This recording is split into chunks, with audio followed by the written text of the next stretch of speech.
Hey folks, welcome to another Track 'em Tigers. Jay Coulter could not be here today, so I'm Steve Abbott. I'm sitting in for him, and Coach Nelson is here today. And we're going to be talking about last week's game, the Arkansas game. What were your thoughts about that? Very impressed. I thought we came out, we set the tone defensively. Marlon Davidson had a great game. He was like a man possessed, and when he got that fumble, we had a short field, and we took it in. I think it was a very concentrated effort by Coach Molazan to get the ball into Anthony Swartz's hands, which we needed to do. Right.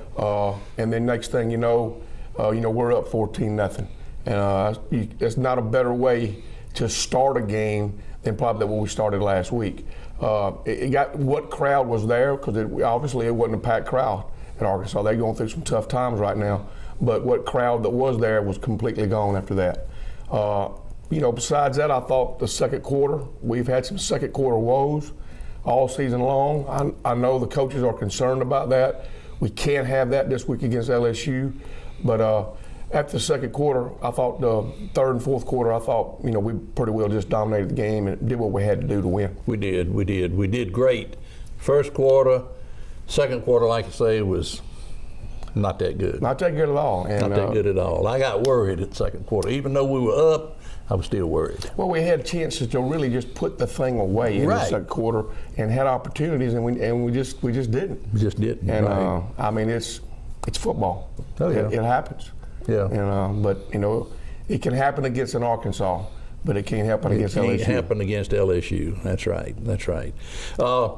Before the show, I told you that I was going to ask you. I talked to a couple of people, and I asked them where you were from. My wife talked with you for 20 years, and I asked her a while ago, I said, where's Ron from? She said, I don't know. We worked together for 20 years, so tell us a little bit about yourself. A lot of people probably don't know. They just think you were born and raised right here. I have been in Phoenix. I have been in Phoenix for the last almost 40 years. Okay. And I consider this home. Okay. And but I'm originally from Millbrook, Alabama, small little town right outside of Montgomery. Right above Montgomery. And then, I went to school there at Stanhope Elmore, and then after that I went to Auburn, and I loved it so much I stayed 5 years instead of 4. And you know how that is. Oh yeah, I did the same. It was fun. And then I came to Phoenix City thinking that I might be here maybe 1 year, maybe 2 years. Yeah. This is just a hard place to leave. Yeah. I was fortunate enough to work with Wayne Trawick, which is not only my mentor, my best friend, and heck of a guy, just a heck of a guy. It's just it was tough to leave, and it was a working environment that the Phoenix City school system put me in. They were very good to me, and I just love the place. And I had fortunate enough that when I had opportunity to leave, my kids didn't want to leave, and so I like the environment, and I consider myself, even though I'm not born and raised here, I consider myself a Phoenix City native. Well, we consider you that too. We're proud of you. Appreciate it, Steve. We're proud of everything you've done at Central. I mean, it's amazing to look at that program. It's amazing. Anyway. We got to get down to Auburn and LSU. Number 2 LSU against Auburn, 3:30 on CBS Saturday afternoon.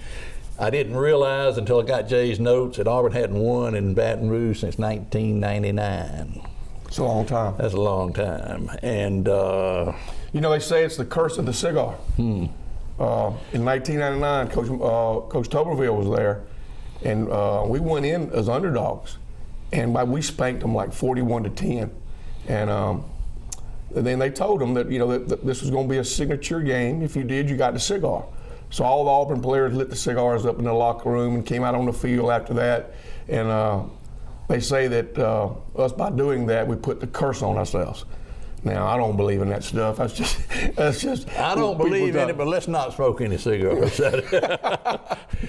Well, I tell you what, if we win, I think I might light me one up. Oh, well, seeing all the Alabama fans. If we win, I said, let's don't do it until we win. We do win. But, we've went in there, and Baton Rouge is a very tough place. It's probably the most hostile place you can go. I hope it's not any hostile. It was. Florida was a couple of weeks ago. But good thing we're playing at 2:30, not at night. Yeah. We've had some historic games in there. The one that sticks in my mind some more is back in the early 80s, And when LSU won the last seconds against Pat Dye's team that basically probably knocked us all out of a national championship hope. And I remember 2 years ago, epic, and we had a 20-point lead. Right. And I think it's a game that still sticks in the Auburn's coaching staff side right now. How do we 20-0 at halftime? Right, and how do we let that get away? Last year at Jordan-Hare, we had the lead. We had it, yeah. And just to see it just slip away like it did, and for them to get at that last drive and saying, oh no, all they need is a field goal. And that was kind of the coming out of Burrow. He was not playing anything like he's playing now, but you could tell he had the makings of a good quarterback. And he let them down, had a couple of key passes, and they kicked the last second field goal to win. Yeah. So, I mean, it's going to be tough. It's, like I said, I read some articles. If you listen to LSU fans, all they're talking about is Alabama in a couple of weeks. Yeah, the media and everybody is overlooking us and looking to Alabama, LSU, Alabama. But if you get the sense, and listen, reading things on the internet, their fans might be their way, but the players are not. They respect Auburn. They know that this is going to be the toughest defense they played all year long. On the other side of the tone, we know this is going to be the toughest offense we played against. And so, when you got something that, defensively, we're playing pretty good, but we haven't played an offense like LSU. Right. Right now, LSU, as great as Alabama's played, as great as Oklahoma's played, as great as Ohio State played, right now, LSU is leading the nation in scoring. Right. Joe Burrow has went from out of a completely not in the picture to being in the picture for a Heisman Trophy. So it's going to be a situation where their players are going to respect Auburn. We just got to go in there and do what we do, and it's going to be a situation where, I know a lot of Auburn fans and me, thinking, what to expect. I mean, this is going to be tough. It's going to be tough. But it's going to be a good measuring stick to find out if we are a championship caliber team. We're finna find out. We'll find out Saturday afternoon.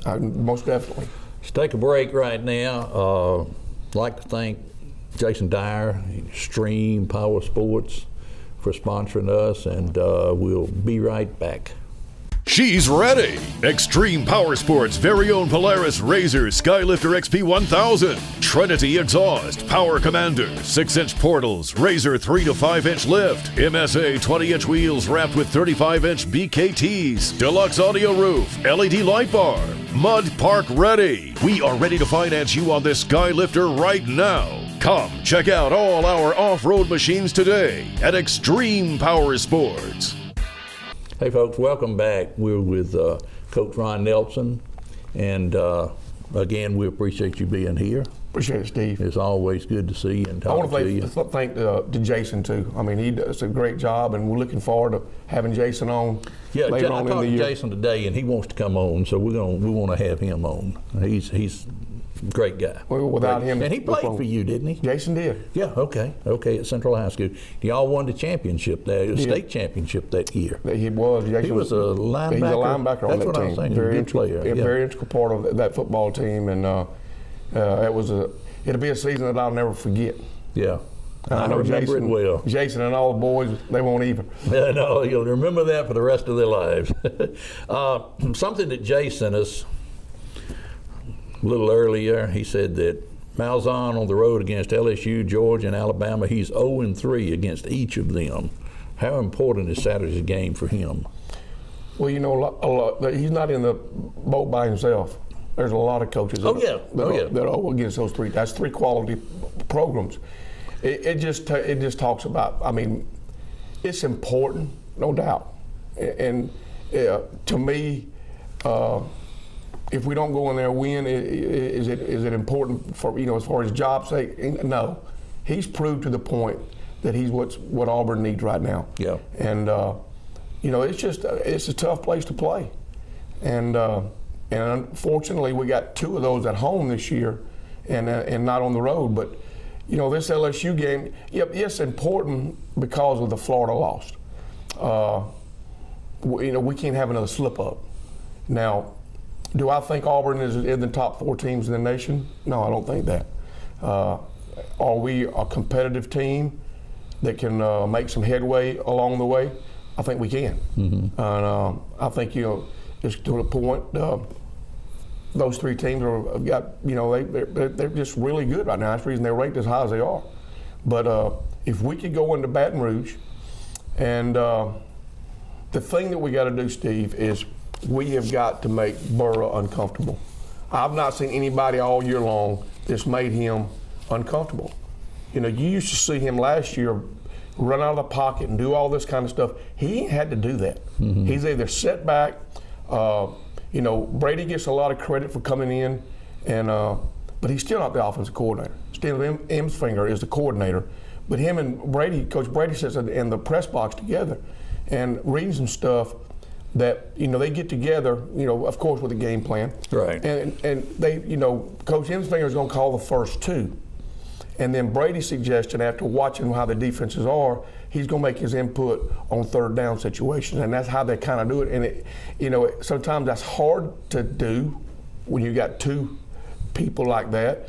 But knowing Steve, Coach Emsfinger, he has no ego. It's what's best for LSU. They got a quality staff down there.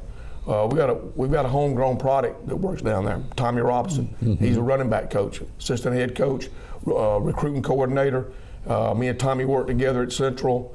I wasn't here when Tommy played, but better known as Key Man, he was a very integral part of Central High School. And just glad to see the success he's had. He's coached numerous college teams. He's been in the pro rank. And Tommy's he's a class individual, and he'll let you know real quick that Phoenix City's home. And I know when the day comes that Tommy wants to retire, he's going to come back to Phoenix City. Well, good. And but Tommy, like I said, I made a little point to him last year that they got us last year, but we're going to get you this year. But I didn't know that they're going to come out with this kind of offense that they had. But we got to make Brady. We got to make Burrow. We got to make him uncomfortable. We're going to have to stop the running game. You got to stop the run. And they got a little running back, little bowling ball that he looked really good last week, and kind of opened that up because they hadn't really had a good run offense in the early part of the year. But their receivers, I'm not going to say they're better than Alabama's receivers, but they probably second best as far as total receivers. And they're getting one of them back this week that hadn't played in 4 weeks. They had a little foot injury, and they're getting him back. So the RPO game has just changed college football, and that's basically what RPO is, a run pass option. And if you step your linebackers up to play the power game, they're just throwing slants and passes over it. And then when you compensate for that, then they just run the football. And then when you do compensate, and then you can have a chance to hit the deep ball. It's a trend that's going on in college football it's hard to stop. It will be stopped. Somebody will figure it out. Might not be this year or the next year, but somebody will figure it out. Just like nobody said you couldn't figure out the wishbone, and or you couldn't figure you can't stop the pro eye. Eventually, defenses will catch up to this. But just right now, if you've got athletes to make it work, it's almost impossible to stop. But Auburn's front 4, and I know that Coach Steele he's going to come in with some exotic blitzes. And try to just get him off his train of thought. If a quarterback, if he can set and pre-snap read and know where to go with the football, he's going to be successful. But if you can take that away and make him go to that second option, he's not as successful. The thing about this kind of stuff is that you got to stop the first and the second option. It's the third option you want him to have to get to. If you can get him to that third option, then your defensive line, which I don't think they face one as good as ours right now, knock on wood. And so that's going to be the test. Offensively, we got to run football. Auburn, if we do not run and we're not successful running, then we're not very good. But the run sets the pass up. Right. And I thought you saw that last week. Especially in the third quarter, we was running. We opened up a couple of our RPOs, and we had 2 big catches. One by Seth Williams and one by Anthony Schwartz on back-to-back drives that really put the game away. And what's good is that we now, since Anthony is healthy and got the cast off his arm, we're getting them both on the field at the same time. We're getting one on one side, one on the other. It's, it's their speed can make all the difference in the world. And when you can put one on one side and one on the other, if you double one side, that means the other one's going to be in single coverage. Either one of those guys is going to be very, very tough to cover on single coverage. So, but we got to run the football. I listened to the stats, and I personally believe that we'll have to run for over 200 yards to have a chance. Yeah. If we can run for over 200 yards, and then give Patrick some good RPOs to run early and be successful early, and maybe get the crowd just a little bit out of it, we might have a chance. But we can't go into a lull like we've done all season long in the second quarter, because I think LSU is scoring more points in the second quarter than any team in college football. Oh, really? So I mean, it's going to be a daunting task, but it's one that I think that Auburn's going to go into it with a situation that they believe they can win, and if you don't believe in you win, you're not going to win. Yeah. So and I think they believe they can. Whether or not, you just got to show up, play the game, and turnovers will be big. It was nice to see, Steve, last week we finally get some interceptions. And I think with coming up, me and Jay talked last week, it's hard to get interceptions when you're playing exclusively man all the time, because you're not playing the ball, you're playing the man. Well, we played a little zone, mixed in some things, and it gave us a chance. And I think we had 2 or 3 interceptions. And if we can get that against Burrow and get him rattled, the thing is just getting him rattled to where he's just not comfortable. He's human. That's the secret. What you said at first, he's we human. we got to contain him. If we don't, Lord, didn't I say he's clicking on almost 75% of his passes, close to 80? That's unheard of. Yeah. And it was 80%, I think. What I read. So it's, 80%. That's staggering. And it's right now, just to see the LSU offense and the Alabama offense, the way that they are operating things right now with Tua, okay, they're very, very hard to stop. But you get a little freak injury here or there, somebody might go down, change the complexion of the whole game. Absolutely. Well, we're loaded with running backs. You mentioned the running backs a few minutes ago: Martin, Williams, Shivers, Joyner, Miller. But of course, my favorite is Whitlow. What's the story on him? Well, he's going to be out. He's going to be out for a couple more weeks, I think. We possibly could get him back. They say possibly Georgia, but more like Alabama. Next man up. You got to go. You got to go ahead and go. I was impressed with. I thought Cam started the game. We got a quick run early in the game that set us up. Really impressed with DJ. DJ Williams. I'm really impressed with him. Remind me a lot of Michael Dyer. Not a tall back, but he runs. When he gets hit, he's always going forward. And he's got a little speed to himself. He's got to learn to pass block a little better. If you noticed, I mentioned this a couple of weeks ago. I don't think they have the trust in him on third down and passing downs. You're going to see Malik Miller come in. I was impressed with Sean Shivers. He brings a lot to the table as a game changer with the speed that he has. So I think you'll see them three the most. I think you'll see Malik in some passing situations. And then I'm interested to see Harold Joyner. I thought he came in, even though it was mop-up time against probably a tired Arkansas defense, he really looked good. So I think the best thing right now is, we're going to have to go out by committee until somebody steps forward and gets hot, and then we'll ride them. Right. All right. Steve, let's go to a break. Let's take a break. We'll be right back.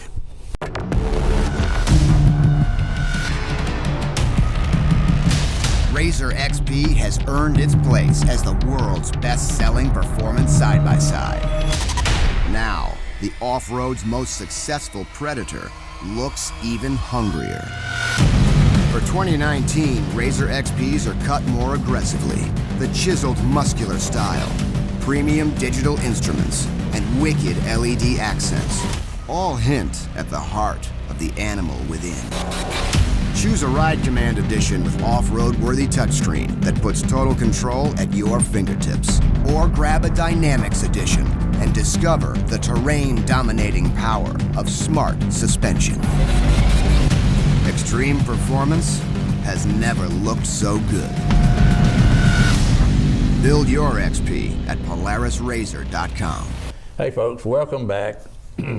We're talking about the Auburn game. It's coming up with LSU, number 2 LSU, and it's going to be, as I said a few minutes ago, on CBS at 3:30, 2:30 Central. Correct. In Baton Rouge, which is a tough place to play.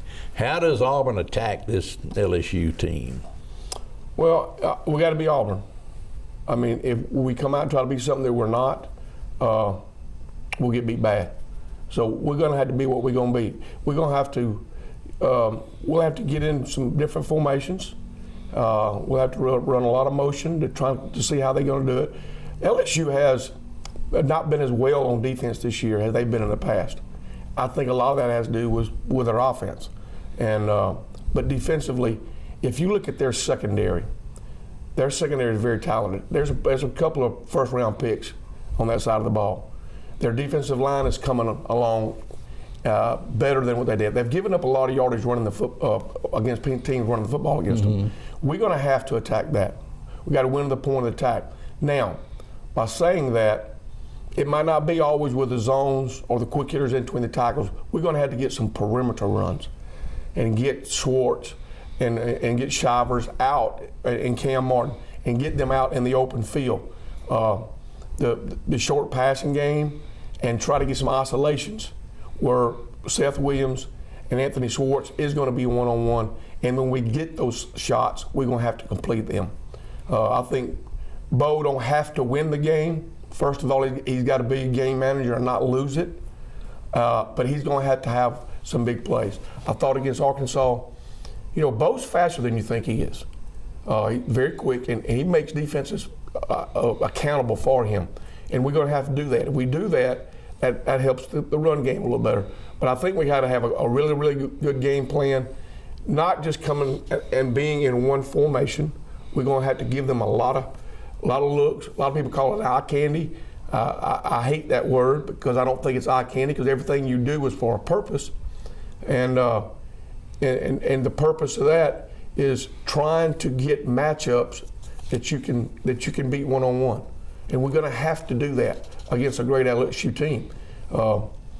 It's just going to be one of those situations where, and trust me, these Auburn coaches, they're going to have a game plan.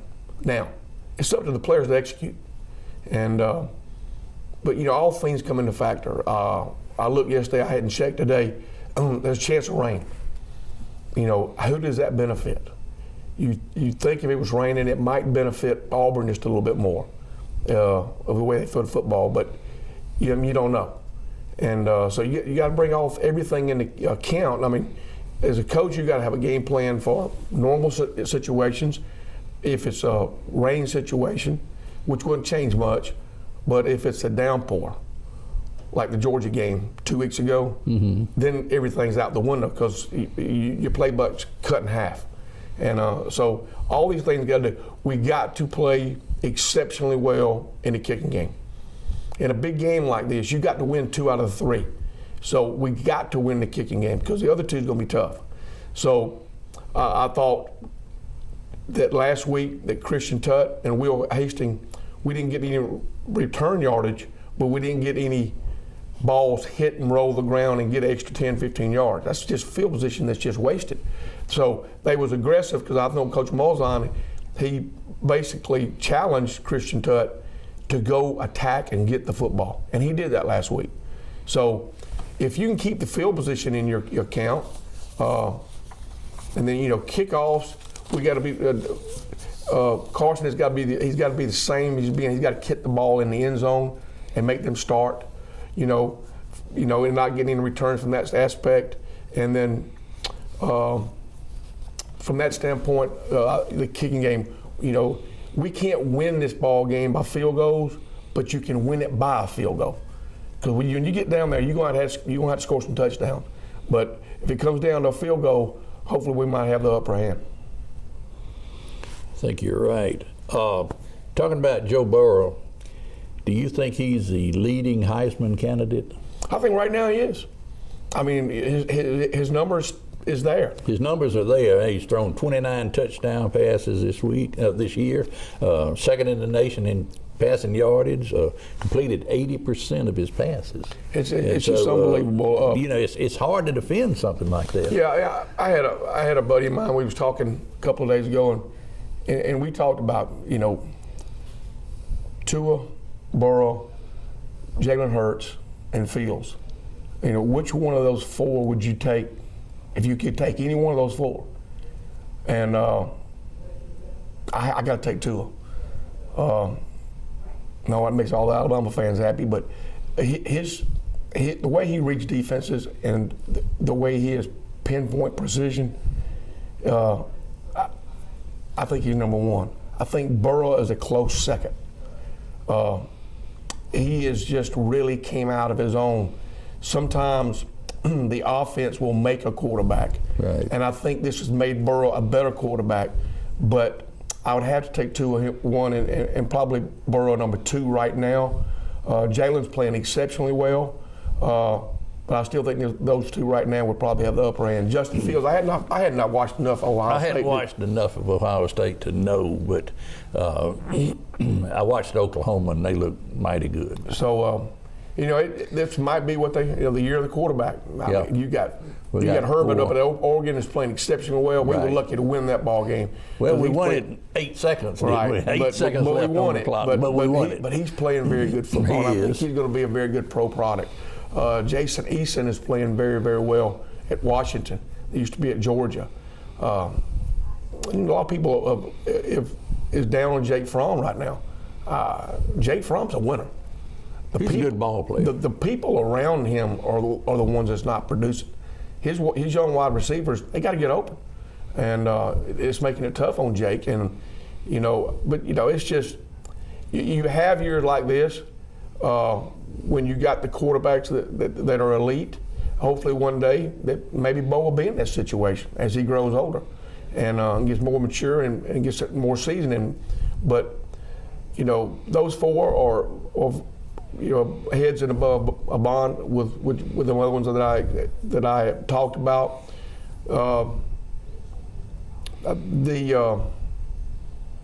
It's going to come with the offenses, and you got to include Clemson now in this too. Oh yeah. And everybody's talking about down on Clemson. Why are you down on Clemson? Why are you down on Clemson? I mean, you sometimes you play to your opponent, and they really haven't played anybody. But I promise you, they're going to be a team that's going to be there. Mm-hmm. Trevor Lawrence, he's the real deal. Quarterback. He's the real deal. If you don't believe it, just ask any Alabama fan from last year, and they'll let you know. Yeah. But getting back to Burrow, like I mentioned time and time again on those shows, we cannot let him sit there and be comfortable. We're going to have Derek Brown, Marlon Davison, Truesdale. They got to attack. They're going to have to attack. They got to attack him. And it don't. I read a good thing from Coach Saban years ago. It's not about sacks. It's about hurries. If you can make a quarterback in a hurry situation and just get back there where he can't bide for time, that's just as good as a sack. Mm-hmm. So I don't think we probably have a lot of sacks. And he hadn't had that all year. No, and so that's what we got to do. We got to get him uncomfortable where he don't have that first or second read like we talked about, and then hopefully we can get to it. And hopefully, our secondary is going to be tested. This is a very good wide receiver in Tua, and we play a lot of man, but I think they're going to be up for the challenge. I think so. I'm real optimistic about the game. I think we can win the game. We just got to play Auburn football. Well, we got to play 60 minutes. We can't lapse in the second quarter and expect to come back on somebody like LSU. We can't. We're not going to be able to do it. They're too good. They're too good. But if we just go out and play our game and play hard, let's just see where the chips fall, and maybe we'll be happy on Saturday night. I hope so. If we're not, we'll go back to the drawing board. We still got some big games left. Yes. Again, appreciate you being here. Always good to see you. You too, Steve. Tell Miss Patty I say hello. I'll do it. War Eagle. War Eagle. See you next week.